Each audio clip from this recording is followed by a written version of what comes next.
ॐ नारायणं नमस्कृत्य नरं चैव नरोत्तमं देवीं सरस्वतीं नत्वां व्यासो जयमुदीरयेत्। श्रीमन्नारायणे नारायणे नारायणे भजमन नारायणे नारायणे नारायणे राघव नारायणे नारायणे नारायण श्रीमन्नारायणे नारायणे नारायण। अथ श्री श्रावण शुक्ल पक्ष एकादशी व्रतकथायां प्रारभ्यते। युधिष्ठिरोवाच श्रावणस्य शीतपक्षे किं नामेकादशी भवेत् कथयस्व प्रसादेन ममाग्रे मधुसूदन। श्रीकृष्णोवाच शृणुष्वाहितो राजन् कथां पापहरां परां यस्या श्रवणमात्रेण वाजपेयफलं लभेत्।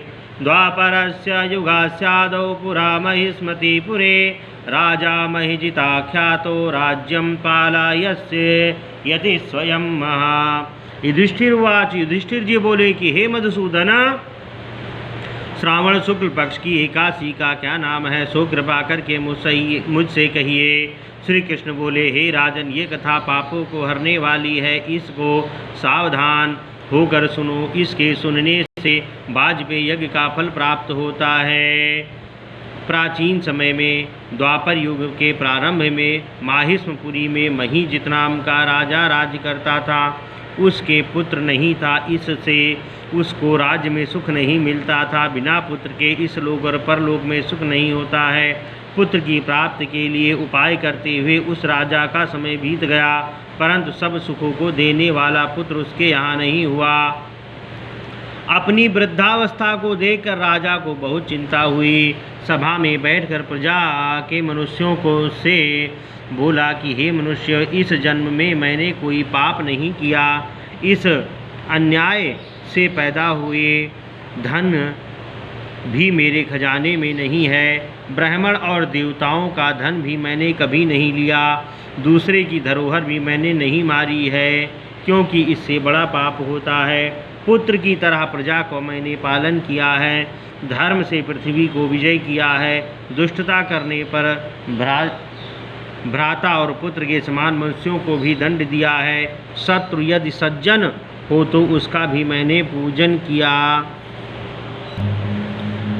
हे उत्तम ब्राह्मणों, इस प्रकार मैं धर्म के मार्ग में तत्पर रहा, मेरे पुत्र क्यों नहीं हुआ, इसका विचार करो। ब्राह्मण और प्रजा ने इस बात को सुनकर आपस में विचार किया। राजा के हित का विचार करके सब लोग सघन वन में चले गए। इधर उधर ऋषियों के आश्रमों को देखने लगे। राजा के हितैषी मनुष्यों ने घोर तप करते हुए चैतन्य आनंदमय आरोग्य आहार रहित मन को वश में करने वाले क्रोध रहित धर्म तत्व के ज्ञाता सब शास्त्रों में चतुर लोमस ऋषि को देखा, जो कि अनेक ब्रह्माओं के समान दीर्घायु वाले थे। एक कल्प बीतने पर जिनका एक रोम गिर जाता है, इससे त्रिकाल को जानने वाले इन मुनि का नाम लोमस पड़ा। उनको देखकर सब प्रसन्न हुए और उनके पास गए। सम्मान पूर्वक यथा योग्य उनने नमस्कार किया। नम्रता पूर्वक आपस में कहने लगे, हमारे भाग्य से मुनीश्वर मिले हैं। उनको विनम्र देखकर मुनीश्वर बोले, तुम किस लिए यहाँ आए हो, इसका कारण कहो। मेरे दर्शन के आनंद से तुम क्यों स्तुति कर रहे हो? मैं अवश्य तुम्हारा हित करूँगा। हम सरीखे मनुष्यों का जन्म परोपकार के लिए ही हुआ है, इसमें संशय नहीं है। मनुष्य बोले कि हम अपने आने का कारण कहते हैं, आप सुनिए। हम संदेह निवारण करने कि आपके पास आए हैं। आप ब्रह्मा के समान श्रेष्ठ हैं, आपसे उत्तम और कोई नहीं है, इसलिए कार्यवश हम आपके पास आए हैं। यह महिजित नाम का राजा पुत्रहीन है। हे ब्रह्मन, हम उनकी प्रजा हैं और पुत्र की तरह उन्होंने हमारी रक्षा की है।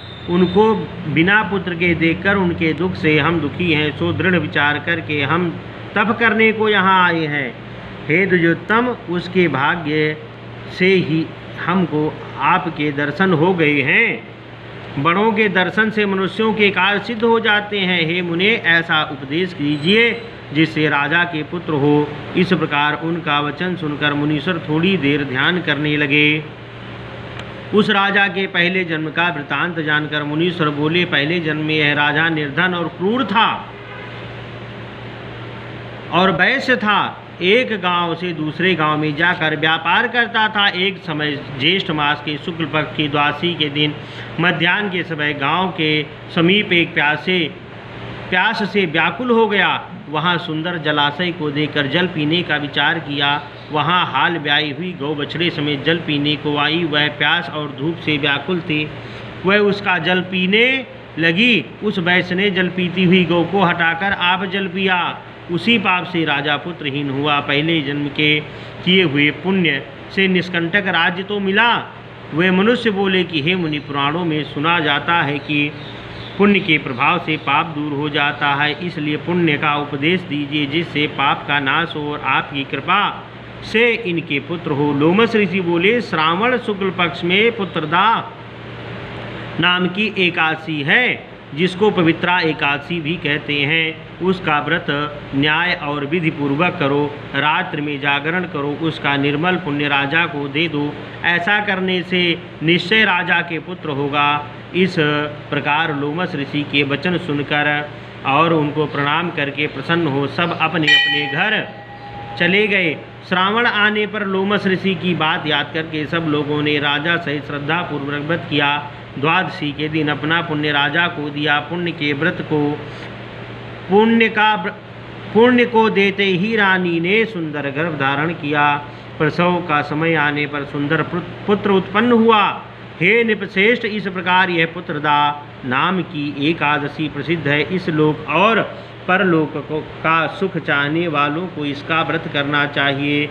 इसका महात्म्य सुनकर मनुष्य जब सब पापों से छूट जाता है, यहाँ पुत्र का सुख पाकर अंत में स्वर्गलोक को जाता है। श्रीमन नारायण नारायण नारायण, भजमन नारायण नारायण नारायण, राघव नारायण नारायण नारायण, श्रीमन नारायण नारायण नारायण, पापी तारायण तारायण तारायण, श्रीमन नारायण नारायण नारायण।